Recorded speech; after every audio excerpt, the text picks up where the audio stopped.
lower. Yeah.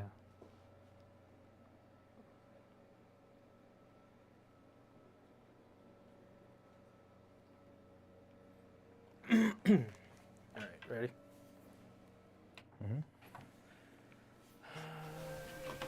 Do not attempt to adjust your YouTube video.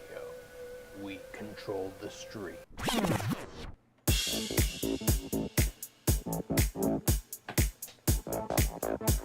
And welcome back to Geek Out. It's Saturday and we're super.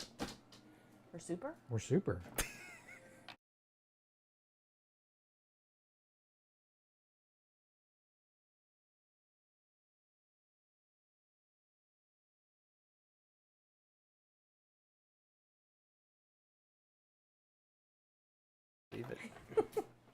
And we're back. We're finally back. It's been months since we've been on. Look, I can move my arm. It's not a lot. It's still a little T-Rex arm. And I'm alive. And Vincent is You're alive. Yes. So That was a little scary. That was a lot scary, actually, and took a lot of adjusting to. And then in the midst of all of that, I tore my rotator cuff. Like, I violently tore it in a fall that dislocated my shoulder and ripped the tendon from the bone. It was not good. It was not pleasant. It was very painful. And I had to wait until June to get my surgery for it. yeah. So then we're trying to adjust to Vincent's dialysis, and then I'm in this sling, and now I have my little baby T-Rex arm that just doesn't move very well, and I'm trying to do stuff, and I'm all... Yeah.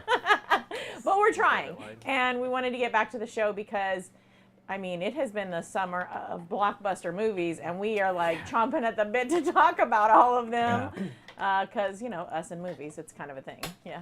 Yeah. No. Because even through all of this, I was just like, I need to get out of the house.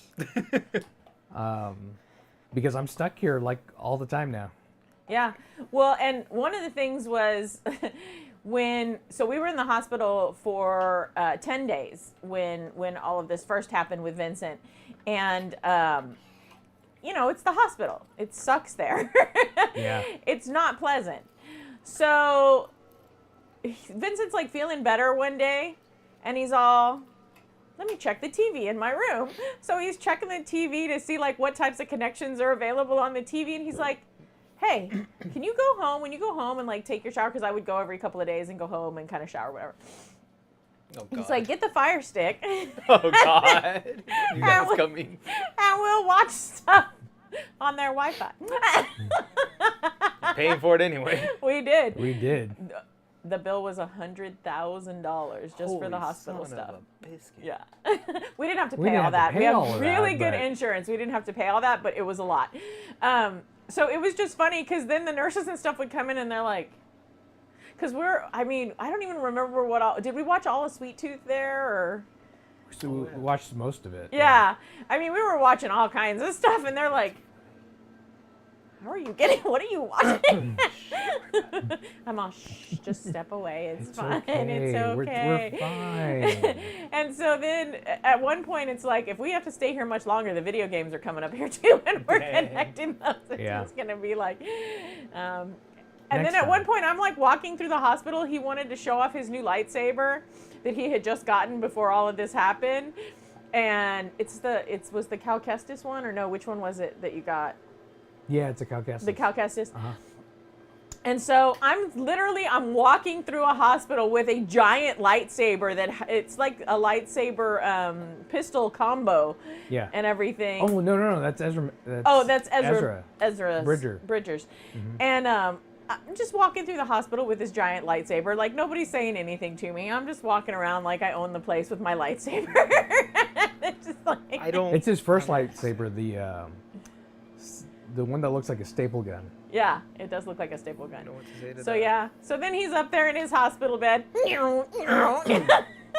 So if those of you who didn't know, I went into renal failure. My kidneys are dead. And Colleen found me on the couch, unresponsive. Well, and Vincent tends to be a bit of a prankster. I was going to say, did you believe it at first, though? So I didn't. Okay, so here's what's going on. It's a Saturday, and I like to sleep in. So Vincent lets me sleep in to a point, but then he gets hangry, and so I'm not allowed to sleep in anymore, right? And so the dog is like coming in, and I hear Vincent making this noise. And I'm like, oh my God, he's such a pain in my butt. Like he is being deliberately weird, because I thought he was making weird noises to get the dog riled up so that the dog would come jump on me and lick my face, which is what was happening. The dog was like jumping on me and licking my face. Vincent's making this weird noise. So I'm talking to the dog all loud because I'm passive aggressive, right? And so I'm like, oh, Anakin, I bet that daddy is just riling you all up. We're not going to play with daddy. Mommy's going to go back to sleep.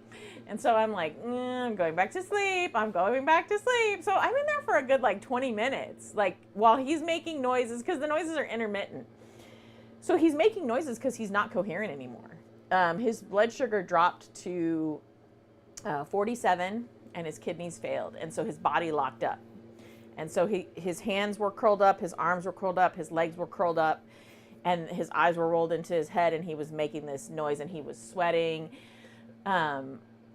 And so at first I thought he was screwing around, because he does that. He pulled this prank on me one time where he made the children pretend that one of the youngest children had fallen down the stairs and broken his neck. And the child was real twisty, like a gymnast, and he twisted his arm and his leg.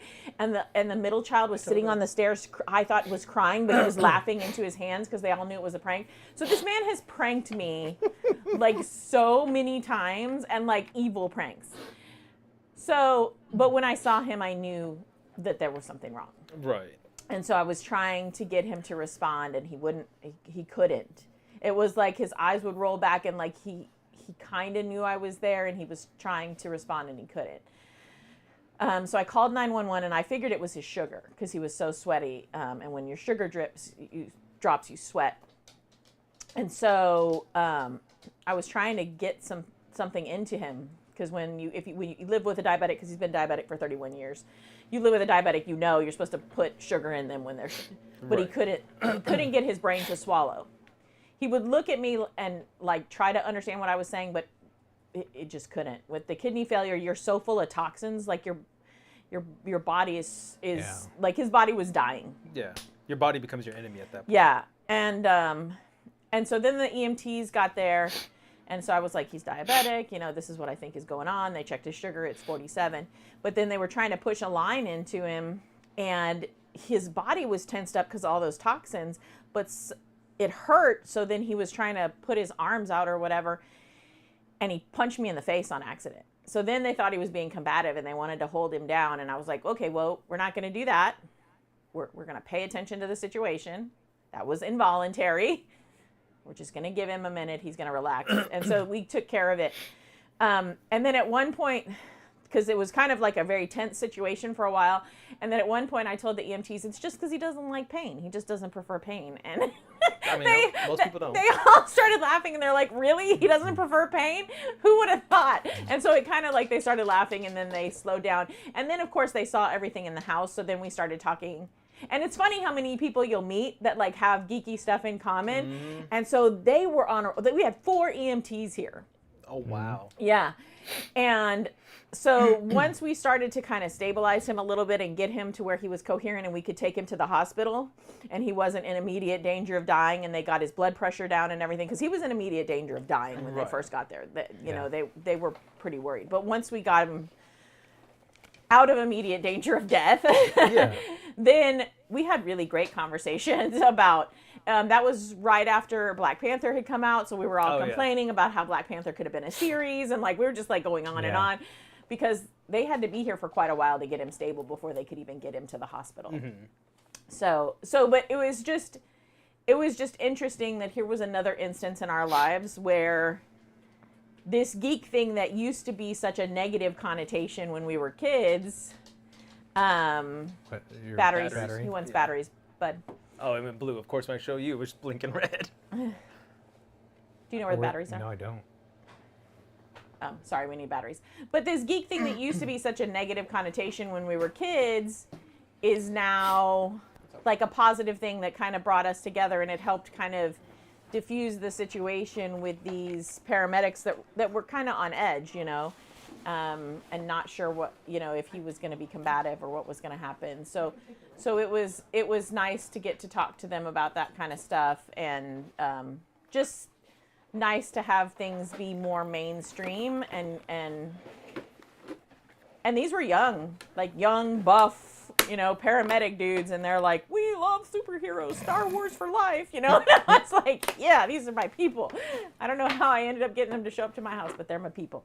So that was nice, and it was kind of, it helped in an unsettling situation to kind of detract my mind from it and get to talk to them about it. And then we would try to ask Vincent questions too. And then we're going to go dead silence for a second. One Mississippi, 2 Mississippi, 3. Damn it. Go. It's like diffusing a bomb. You're like, right? Damn it. This doesn't take me long. I know, and there we go. It was funny. The first one. one. If I did that, that would get you Vince flustered. forgot to put in new batteries. No. Oh, and I even told you to check yours. I forgot to check that he one. told us to check, and he didn't check his. But that's funny, because I knew I would fluster him, and so I started doing like this counting, and he's like, dang it, stop it. That first one just wouldn't come out, but the rest of the other one did. He was fine. It was just funny.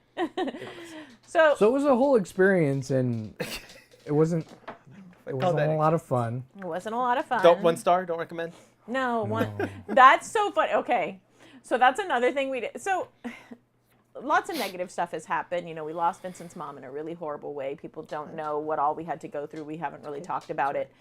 But we try to turn everything into something, like we try not to wallow in it. Because I think if you wallow in it, it can just become so much worse. So one of the nights, that's what we were doing. We were there in the hospital, and we were in the bed together, and we were pretending like we were doing like Yelp reviews of this hotel and this vacation experience. And we were giving it like 1 stars, wouldn't recommend. Like, you have housekeeping keeps coming in and waking us up. The 5 a.m. blood draws kind of thing. I hated that. Why do they keep drawing my blood? How much blood do they need? I think it's a vampire's work here. Like, we're just being silly because I think you have to, right? In order to just keep going. I would just like stick my arm out. Just take it. Just take it. I hated when they would show up like you just fall asleep, and for some reason they know it, and they'd come in like 4 a.m. or whatever. You just fell asleep. They were really good about telling us when we can get some sleep. They're like, you're gonna have like 3 hours here. Yeah. So try to get some sleep. And I was surprised they let me sleep in the bed with him, which wasn't super comfortable because it's not really made for 2 people. But we managed to make it work. Yeah. But it was funny because sometimes nurses would come in, or like a phlebotomist would come in to draw blood, and they would see us both in there, and they're like, oh. And so our friends that are nurses have told us some stories about some hanky-panky stuff that happens in the hospital. And I'm not even thinking that because, you know, he's so sick. But... yeah. So in hindsight, I was like, oh, that's what they thought we were doing. But it was crazy. When I got in there, I dropped like 40 pounds in 3 days. Yeah, from all the toxins and stuff that was in his body that they drained out. I believe it. Yeah, it was pretty bad. It was crazy. But he made it through. And so one of his... Hey, Scott Kroom says, excited to see y'all are back. Yes. So one of his prizes, one of the dates, because we have to be really careful with his diet now that his kidney has failed. Yeah. And so we can't go to a lot of restaurants, and definitely not takeout or anything like that. So and we used to be foodies as well as stuff. And I do have to sneak in like air popped popcorn and stuff in my bag for him to have, because he cannot. The amount of salt that is in the popcorn at the movie theater would just kill him. He'd be dead. Like, he can't have that at all. But I buy the popcorn because, you know. Imagine if that's the last movie though. Like, that's what you die. I don't want to see this movie. Hey, as long as it's not Fantastic Four, any other movie you could die at. Not wrong. Maybe Gem. Gem was pretty bad. It was good as a movie, not good as a Gem movie. But so we and we're 80s kids. So we have been to Indiana Jones and Mission Impossible and Blue Beetle and Teenage Mutant Ninja Turtles. Like, so we saw those like 1 week we saw Indiana Jones, the last one. And then we didn't see it on the same day. We saw it the week after. Yeah, I don't like humans a lot, so I try. But you teach you little humans. I like little humans because they don't necessarily mean to be jerk faces. It's the big adult humans that should know better that tend to be jerk faces that I have low tolerance for. Yeah. Because you would think they would have learned to be a better part of the human community, but it's whatever.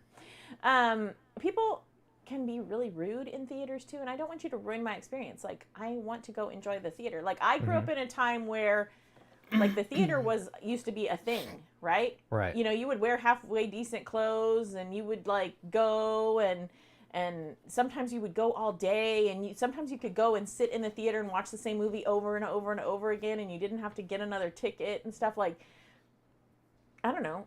A theater is an experience for me. Like, Yeah. I love the theater. But we experienced Indiana Jones. It was so good. For it being the last Indiana Jones, it was a nice it went out, and it went They out. made it like they knew it was going to be the one they were going out on, which Yeah. I appreciated. I was like, thank you very much. I Like- will take everything that you want to throw at me. I appreciate all of it. I will take it all. Wait, I think I just saw that one like not 2-3 weeks ago, relatively recently. It was really good though. I was happy for it. It was hard at first. It was a little hard to see him be so old and to see him Yeah. like going through, you know, it's time for him to hang up his hat and stuff. And it kind of bummed me out because I knew that they had really tried with Shia LaBeouf to kind of keep the franchise going with the next generation, because we had that connection with Sean Connery, you know, being his dad or whatever, which was one of my favorite of the Indiana Jones. And then, you know, we've had Harrison all this time, which is great. And so it would have been nice for him to pass on the mantle. Torch, yeah. And Shia LaBeouf just messed it up so badly by being such a freak of nature, which happens. Sometimes you're a freak of nature. They should have brought Short Round back. Right. And, but they gave us some kind of good closure for that as well. It's a shame because I feel like it closes, unless we're going to go with the daughter and she's They the gave one. you a closure in there, and you left when they gave that closure. I had to go to the bathroom. I always have to go to the bathroom. I miss the good parts. You know, unless we're going to go with the girl and we're going to try to move the franchise forward with her, and she's going to be the one. Maybe. Or maybe they're just going to be like, you know, we went out on a high note. Let's just let Indiana Jones go and let's just move on. Indiana Jones was Indiana Jones, right? Yeah. Just make a new franchise with a new character, a new woman, man, whatever, you know. Yeah. Doesn't have to be the same thing. Yeah, I mean, I think just the whole topic of an archaeologist finding things is just interesting and intriguing anyway. And then to modernize it, you know, and Indy had the whip and stuff, which is funny. There's a funny scene where he's like, I got the whip, and everybody's got the whole thing's It's got like guns. everybody's got a gun now. You're like, maybe it is time for you to retire. I think the world has Has it moved been on long without enough you. to be able to give spoilers? Yeah? Yeah. It's been like a Yeah, month. it's been a long time. So, I a felt sad at the end when he wanted to stay. Dude, yes. I was just like, But- because like he would get to see shortly because he was about to die, Yeah. but like everything he studied.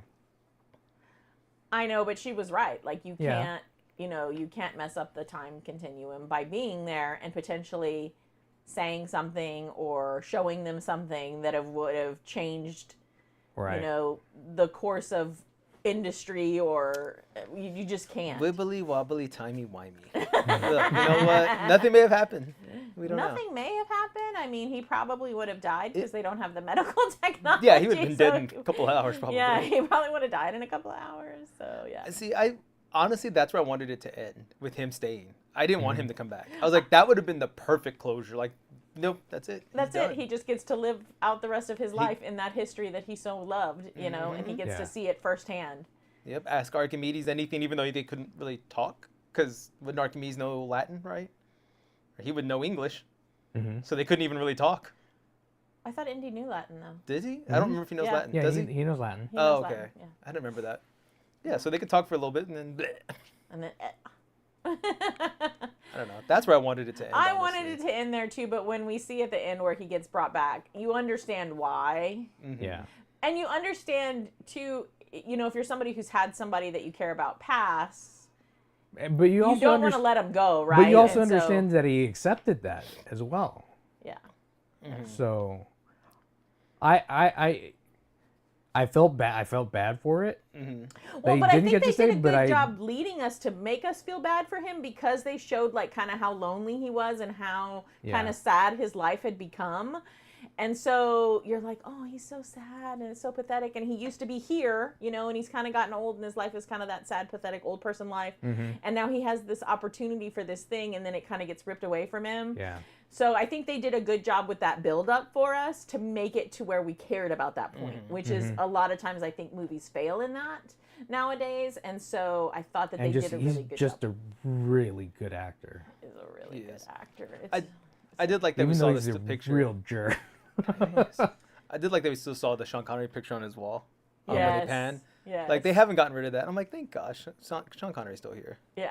Yeah, I liked all the little Easter eggs if you're paying attention and if you're listening and stuff like referenced back to other movies and stuff like that. Or he would make little quips and stuff and you're like, oh, that's that movie. Oh, that's that movie, you know.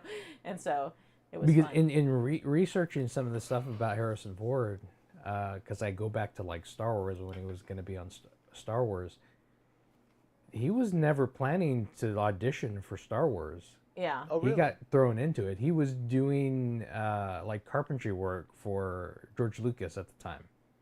Huh. And he asked him, George Lucas asked him, hey, can you kind of just like read with these guys here since you're here? So he read with them and then he just had that attitude and George was like, and you're it. You're my Han Solo. You win. That's funny. Launched his career. Well, it's so funny because we finally watched Cocaine Bear after all this time.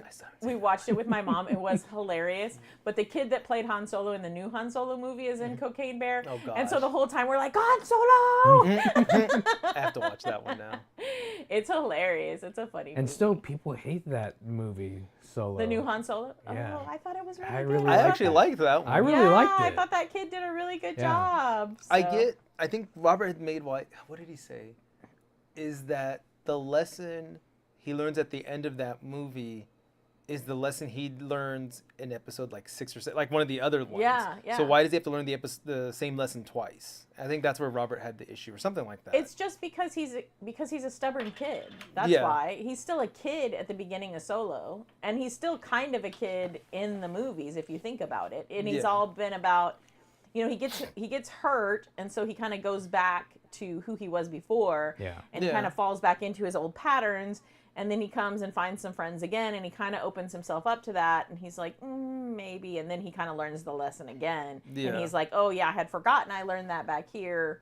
I mean, I think we all do that. I think that's human nature. I think people want sometimes they want these characters to have no flaws, and that's what makes them better characters is when they do have these flaws. Exactly. So or when the actors have flaws, yet they're still really good actors, like Harrison Ford. like Tom Cruise. Or Tom Cruise, or Ezra Miller, or like I'm just We gonna don't go with name Ezra off. Miller. So- We don't- I'm gonna name off all The of them. next not gonna go with week Ezra we got to see the new Mission Impossible, and that was a really good part 1. So, backstory. You should tell them the backstory of why Mission Impossible is kind of your jam. Okay, so the organization was kind of. Nobody knows what that is, so tell everybody what that is. The organization is our role-playing game that we created, that we published. It is a highly non-politically correct role-playing game. Mm-hmm. It is about spies. It is about womanizing. It is very much Sean old Connery, school, James Bond, Mission Impossible from the beginning. So before it was called the organization, it was called IMF. But we couldn't. But you we can't couldn't use that because that's because well, we could have if we knew how to get licensing. Licensing, rights back yeah. in the But day, then if we got licensing, we'd have to use some of their vernacular and stuff. So IMF is the Impossible Mission Force from Mission Impossible. They used to call them the IMF, and so it's been a long love relationship with Mission Impossible. Yeah. I mean, even watching the shows back in the day, which was really cool. And I definitely grew up on James Bond. My dad was a James Bond guy. So I grew up with Sean Connery, wrote with Roger Moore even. My mother had a huge crush on Pierce Brosnan, who is the worst James Bond ever, but is like such a cute actor. Like, he is such a cute actor. He does so many cute movies and stuff I love, but like James Bond just thought he was great in Die Another Day. Did you? Yeah. I liked him in GoldenEye. It just didn't do it for me. Maybe I just miss Sean Connery. I don't know. Sean Connery was just Bond. Yeah, he was just- Bond. yeah. He was Bond. Although Daniel Craig was nothing to spit at, I'll tell you. He did pretty good. For what he had, yeah. Yeah. Well, Daniel Craig is more like the book Bond. Yeah. Mm. But so that led us to Mission Impossible, where we really had a love Yeah. for Mission Impossible. And talk about somebody who can act. Tom Cruise can be the weirdest Scientology weirdo in the whole world. I don't care But what he can anybody do says. That man anything. can act. That man He can do act. anything. I Yeah. mean, you can go Well, from... they give him like acting lessons. They in Scientology Yeah. because was it Leah Leah Remini? or whatever. She talks about all that. Yeah, she talks about all that too. What blows me away with Tom Cruise is the stuff that like he does that's like Jackie Chan, where they do their own like insane stunts. Like the stunt where he goes off the cliff with the motorcycle and then I mean he did that in real life. Like he really did that as a human being. Like he practiced and he learned and he did that shot. And so you've seen it in the trailer, but when it comes in the movie you're just like this. Oh my God, he's gonna do it. He's really gonna do it. Oh shit, he's gonna do it. You know? Yeah. You know? And bless his heart, this movie had a really funny aspect to it that it doesn't usually have. And I wonder if that's because what's his name from Hot Fuzz and everything, Simon Pegg, had more influence on it as he's gotten integrated into it. But this movie was funny. Yeah. I mean, it is like Mr. Magoo meets Mission Impossible. Like, Tom Cruise has so many problems in this movie. Just like problem after problem. Yeah. Nothing goes right. It's the biggest hot mess of a movie. It's hilarious. And then, you know, but Simon Pegg It just plays made him pretty more relatable though. Yeah, but Simon Pegg did pretty well playing pretty straight in this too. Like he has some moments where he's funny, but he plays pretty straight in this one too. Like there's some really heartfelt moments with him, with all of them actually, because it's a really kind of heart-shattering moments in that movie. Yeah.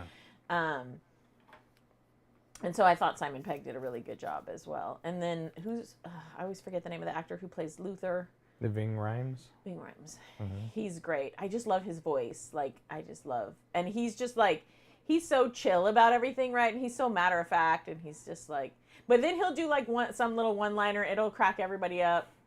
But he's just real chill about it the whole time. I don't know. I just love the casting that they did for Mission Impossible. They just work really well together. It's a really, really good.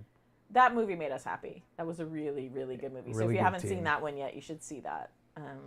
And it's good in the theater because there's so much action and stuff. I think it's a good theater movie. Right. I think there are some good home movies. Cocaine Bear was a good home movie. I wouldn't have necessarily needed to see that in the theater. Like seeing it on a streaming service was fine. But things like Mission Impossible, things like Indiana Jones, Oppenheimer. I feel like those are, and we haven't seen We haven't seen Oppenheimer yet. Oppenheimer. Yeah. And you see that in theaters. Is that a theater movie? Yeah. Yeah, I feel like there are certain movies that are just theater movies, right? And you just need to see them on the big screen. I did drag Vincent to Barbie. Yeah, I actually really like Barbie. Yeah. Well, I mean, was a good Margot movie. Robbie, so how can you not? Right. But it was just an interesting movie. It was a cute movie. We haven't seen I that didn't yet. know if you were going to be like, so much toxic femininity. It has Hercules in it. Come on. Yeah. What's his face? Was young Hercules. I can't remember his name now. The lead actor. Ryan Gosling. Yeah, he was young Hercules. Was he really? Yeah, back in the day in the show. And then the cute little boy, wasn't he, He's Shang-Chi. Shang-Chi, is that his name? Oh, is he in that one? Yeah. Oh, I didn't know he Yeah, was in it. he's one of the Kens. Oh gosh. He was in that know that. one other show. Kim's Convenience. Kim's Convenience. God, I love that show. That show was hilarious. But I know I don't like people, but I actually drug Vincent out to see the Teenage Mutant Ninja Turtles. Oh my god, that was so good. It was so That was really good. It was so good. I wanted to hate it so bad, and I love Really? that. I did. I wanted to hate it. You can't hate Seth. What's his name? Seth Rogen. Yeah. Sometimes Seth Rogen agitates me, but I love that animation like they have in Spider-Man Into the Spider-Verse, which Yeah. we saw the first part of that one too, of that the second part of that movie. Yeah. I love that style of animation that they're doing now. I like that it was a little more edgy, and I actually told my friend, because her young boys like 5 and 2 really love the Ninja Turtles, and I was like, this one's got a little bit of an edge to it. It's maybe for older kids.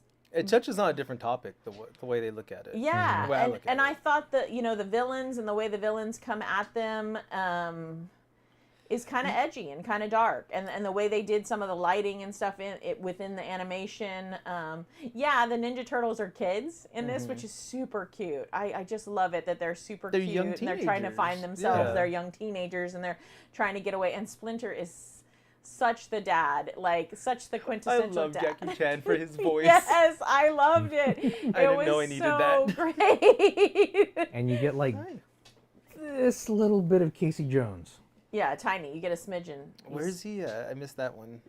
You just see him like a shadow of him. Like, I he's remember in that. in the alleyway. Like Yeah. I was happy they didn't go, because like when you read the comics, Shredder's not a main villain. He dies in like the second issue. I think they kill him in the original comics. Yeah, I don't remember. It's been a long time. So I'm happy he wasn't the villain. Like we see that story all the time. Like all the time, and he's not the only one. No, they have a whole slew of villains to go with.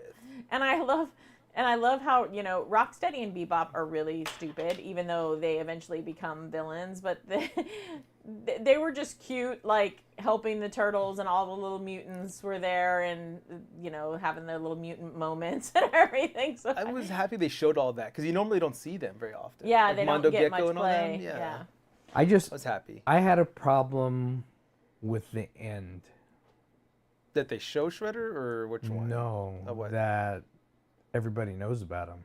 Yeah, I'll give That's you a that. one thing I didn't like yeah. about. Like it about was the movie. it was a little too kumbaya. Yeah. Like they're ninjas. They're supposed to be in the shadows. They're supposed to be in the shadows. Yeah. I feel like that goes back to the original cartoon though, because weren't they out in the open in the original cartoon? Like They would still hide. Did they? I thought they would walk around in the streets more. I can't remember. I don't remember that. They would still hide. Okay. Yeah. See, I really enjoyed, was it I guess 2004, 2005, that 3D version they had? Mm-hmm. I enjoyed the heck out of that one. And my daughter got into that one. That's what she originally got into. Yeah. And I thought that one was really good because it was dark tones at times. It was Right. because they were always in the shadows too in that one. They never came out of the shadows. I want to, if they ever make it, it would be awesome, because I saw that little, it was like a fan,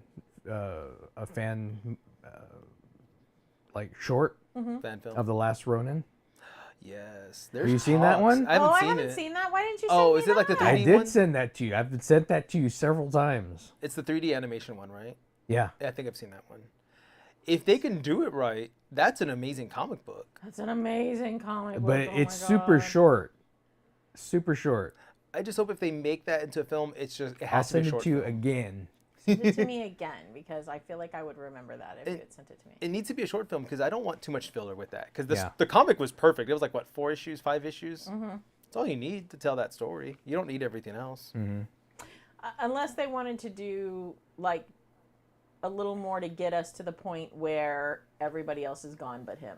Like show the actual fight, maybe? Yeah, show all the things. Because they all, if you read the comic, they all die in different places along the way. Yeah. But that's the thing. You don't want to see that because you don't want to know who it is before it's revealed who it is. Well, it would have to be like flashbacks once we know who it is. Because you know by the second comic who it is. Well, you know by the end of the first comic who it is. Yeah. I knew 3 pages and I was like, it's Mikey. It's going to be Mikey. Everybody knows. Yeah. It was that would be a good one. I'd watch that. But I was really happy with that. Such a good film. Yeah, that was a really good film. Mm-hmm. I was like, yes, they did a good job. They did. Except for the end. Except for the end.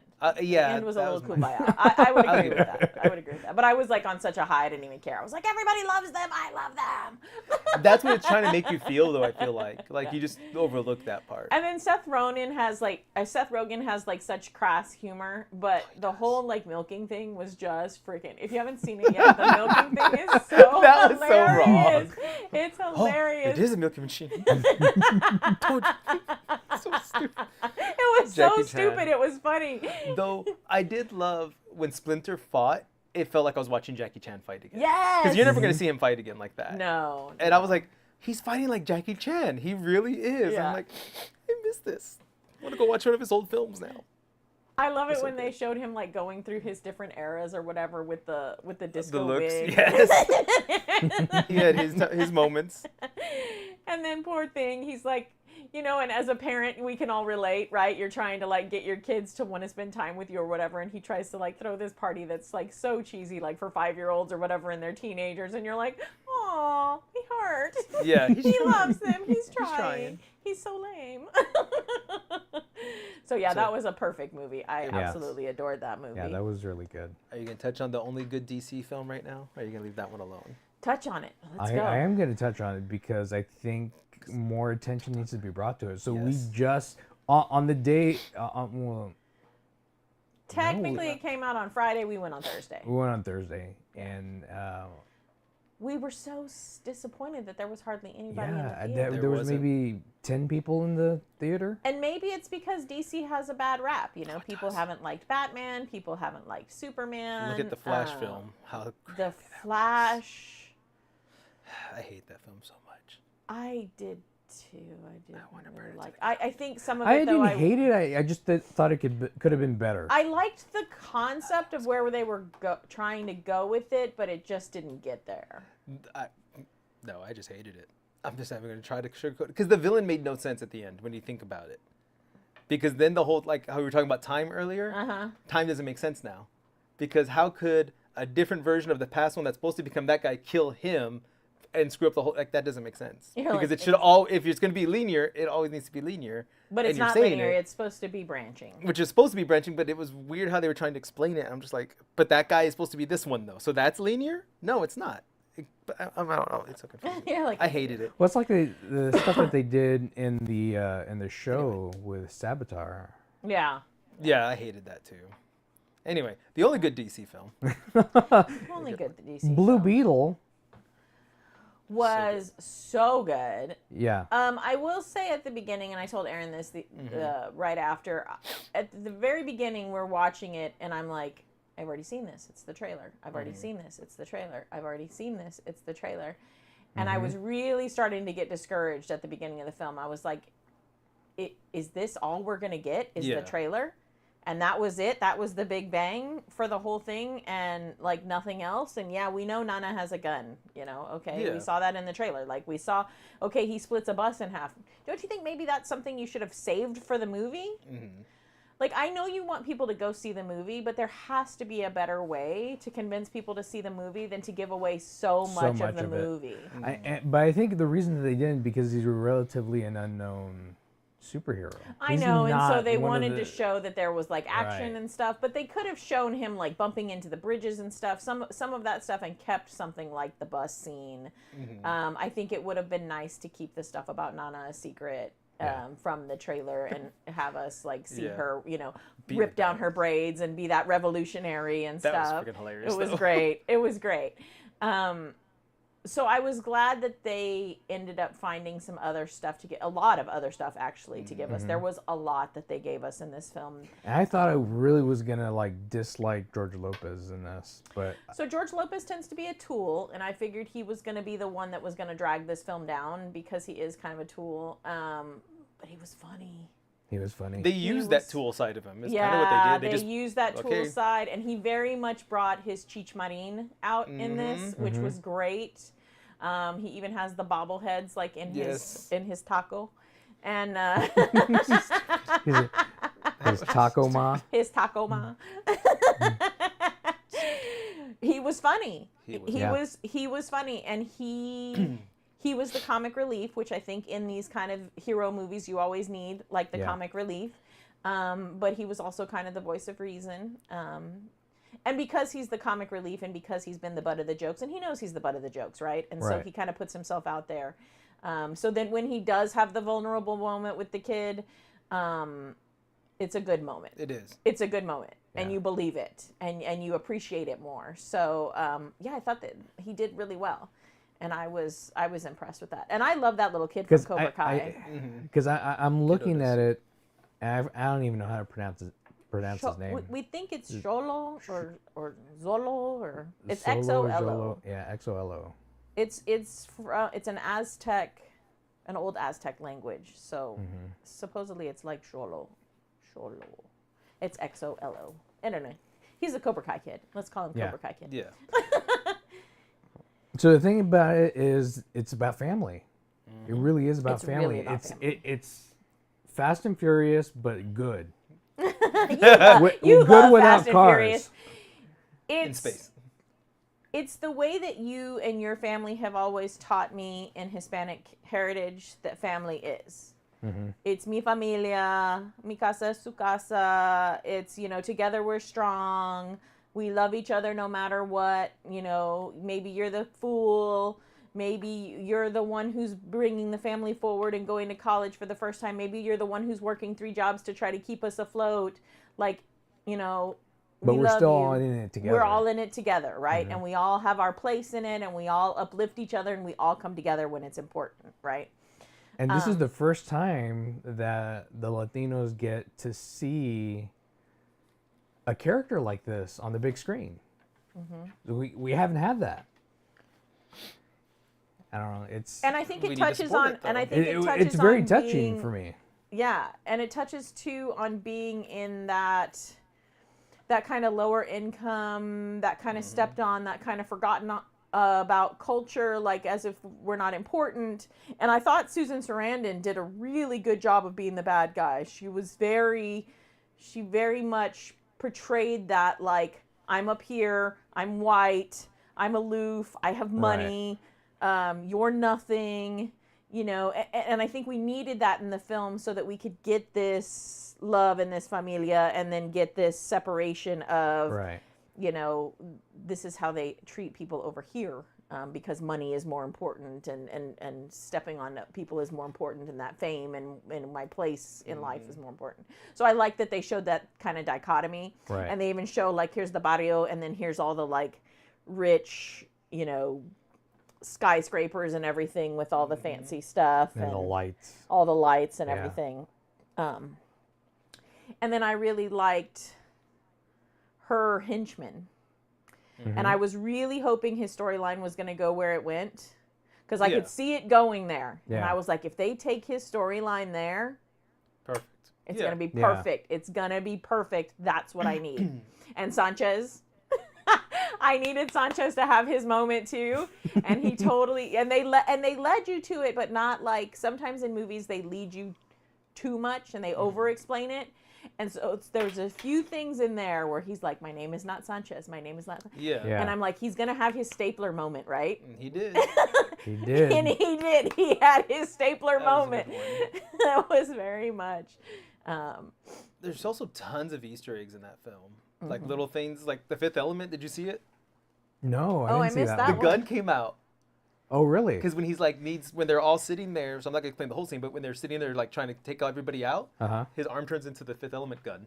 For like just that little bit, I'm like, and it goes away by the time I was like, that was the Fifth And Element that's one. Cloud's sword Cloud's that sword, he uses, yep. right? Yeah, that's what I thought. There was like a bunch of little ones too. I don't remember all of them. It was just those two stick out Yeah. for me because we all saw that in the trailer.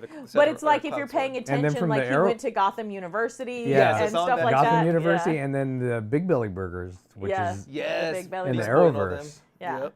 Yeah. Yeah, there's a lot of little, and that's why I want to watch it again just to try to catch more of that, especially when he's using different weapons and stuff. I'm So like, if ooh. there's Big Belly Burger, are they going to try to bring in Green Arrow. James Gunn and do the Arrow with Steve Amell? I don't know. Is Steve Amell wanting to do it still though? He wants He to do. said he has said he- recently he that he said would like do to the Arrow. revisit it. Yeah. Yeah. And I bet Grant would go back after we've had such. He even said that he would be the Flash again. Yeah. Maybe not for the show. Well, he just needs wanted to to get spend some time with his daughter, and, Yeah. and that's understandable. But to do a movie, it's a different gig than trying to do a show that's Yeah. on this. You could tell a whole continuum. different story. He's probably tired of the same villain too. I'm sure. The Flash kind of got really redundant there at the end. I will say that some nice things that some of the newer shows have done, like on Netflix and stuff like that. It's like, hey, we know we're giving you 5 seasons. This is how the storyline is going to play out in the 5 seasons. When it's done, it's done. Yeah. The Like, only we're thing not I'm gonna worried try to about keep right going now forever. is the strikes. The writer strikes Yeah, again. the CEO stop being Because that's dumbass. because that's what screwed over for us heroes. Yep. And was never. If it wasn't for that, it would have been It would have been fantastic, gone. and it was never good again. And they tried to get the chemistry and stuff right. It never worked. Never it after never that. worked again. Yeah, I'm really worried about the writer strikes, and it's a shame, especially from everything that I've been hearing about how they get paid and how they get treated and everything. With as much as some of the stars get, like Tom Cruise, which I get it, he's Tom Cruise, and his money, his being in the movies brings the money and stuff. But that doesn't mean that everybody else should get shafted. right. That's not what that should mean. They need to be more like Keanu Reeves. And again, all of these CEOs up here, they don't know how to take a moderate cut that, I'm still a 1%. CEO and I have a lot of money still, but I could take a more moderate cut so the people down here aren't living in poverty. Because I was mentioning Keanu Reeves, he took a pay cut so Al Pacino could be in the Devil's Devil's Advocate. Yeah, I think so. I mean, but also Keanu Reeves is also the same guy who takes his whole stunt crew out to a fancy dinner, buys them expensive stuff. Right. Because he's just like, I'm just one of you guys. Yeah. Because he is. He's just grateful for the job, and for what he takes gets to the do. subway. Because he loves it, I mean, I don't we need know. more There's a lot that we could say about all of that. The thing is, too, like how you said the CEOs, they broke it down. Because I've been following it. There's a group that broke it down. The writers only want 1% essentially of the total profits amongst everybody. So that's Warner Brothers, Netflix, et cetera, et cetera. And so that guy broke down how much it would cost per company, and it's a fraction of a percent that every company would have to pitch in. Right. I think the highest was like 0.21 or something by one company. Right. I'm like, it's 0.21 of a percent. It's not 25%. It's 0.21%. Right. That's all you have to give up. That's all you have to give up. Just give it up. Yeah, just if 1%. it wasn't for the writers, you wouldn't have the shows. Nope. Like, it's very plain and simple. Yeah. And it's very easy to see from one thing to the next when you're watching who's doing good writing and who's not. Yeah. Right. It's sad. I mean, what was the comment that last CEO made? Oh, we've saved hundreds of millions of dollars already with this writer strike, so everything's going good for us. That's what he said. Oh, wow. They've saved like 100 million. It's like, yeah, because nothing's being produced right now. Of course you're going to save money until you start losing it. Until you start losing it. Until we're all like, hey, where's this next season of this? Where's the next season of that? And we're not getting in it. And we finally scrubbed through everything on your platform. We have nothing else, so we start canceling because we've got nothing else. I will say, because we don't have things, like we have been able to pick up some things that we had wanted to see that have been really good. We love DC as far as DC goes. We really love their animated universe much more than anything else. So we are. I don't know, but I've been watching some stuff they're putting out. It's some weird stuff too. The new ones? Yeah. Some of the new ones are weird, but we really like My Adventures with Superman. Yeah, that's a good one. That's a really good one. That's a new one, and they're doing it weekly, so they haven't quite finished the series. It's about to. And we just started the second season of Harley Quinn. Harley Quinn is hilarious. That was really good. Robert got me into that one. It is hilarious. They crack me up, dude. She is a hot mess. I love her. It's hilarious. So we've been enjoying that. That makes us laugh. So. Because I would never have imagined that she would have made a great Harley Quinn. Right. Well, she was so good in the Flight Attendant show. Yeah. She was so good in that show. But I was kind of bummed that I thought that's who it was, and then I looked it up, and then sometimes I have a hard time like not imagining her as a human being as Harley Quinn, and I'm like, oh man, I just want to see the animated thing in my head, not her. Now that I know that it's her voice. That's funny. All right, babe. You better wrap it up. Yep. We've been talking too much, and these people don't want to listen to us all night long. I'm glad we're back. We're gonna try to get back on the schedule again. Do it every Saturday at 7. So we'll be here doing it, being super on Saturday. Super Saturday. But thanks for checking us out. I'm Rick. I'm Colleen. Thanks to Aaron. Geek Out, everybody.